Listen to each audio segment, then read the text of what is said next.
Good morning out there, boxing fans around the world. I don't know if you got a chance to watch it, but the press conference for Crawford Porter just wrapped up. And, Sean Porter had given some spoils prior to the fight. He said that, he felt from his perspective, he did everything he could do to sell the fight. And after watching this, it's clear that he was actively trying to sell the fight. Conversely, he also warned that if it felt like Crawford didn't show up, just know that he did his part, did what he could do, and that seemed crystal clear because from what I saw, Terrence Crawford wasn't even trying to sell the fight, which of course Bob Arum has said multiple times. He doesn't sell fights, he doesn't sell.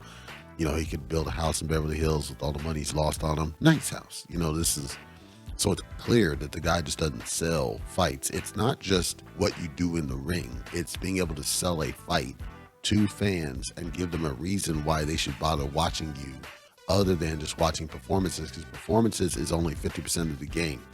We would have hoped that somebody like a Floyd Money Mayweather would have taught people this. We would have hoped that people like Blair the Flair Cobbs would have taught people this. We'd have hoped that people like, Ricardo Mayorga would have taught people this. There's a lack of understanding that the personality of the fighter, who they are, and their ability to sell and cut a promo. These are tenets that have been around the sport of boxing for decades, frankly.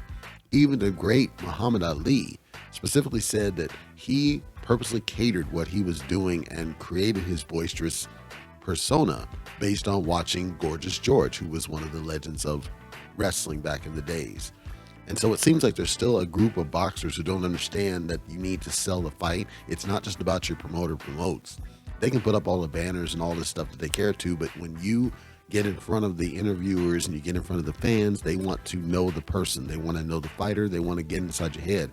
It's the reason why somebody like Deontay Wilder to this day has arguably been able to close out more than Terrence Crawford, because Deontay Wilder created a persona. First, he had his early persona, and then he switched his persona, and his switched up persona got more views and got more people watching just to see him lose, right?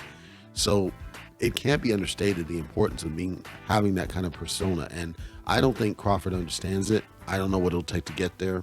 Regardless, this is a long-awaited fight. I know some people are going to dismiss it, Crawford's pound for pound, despite having fought nobody to prove it and all this. The truth of the matter is, this is a test for Terrence Crawford. This is the test where we get to see whether he's truly anywhere close to a pound-for-pound level fighter, because he's now in there with a quality, top-tier fighter who has gone either close or beat a who's who in his resume.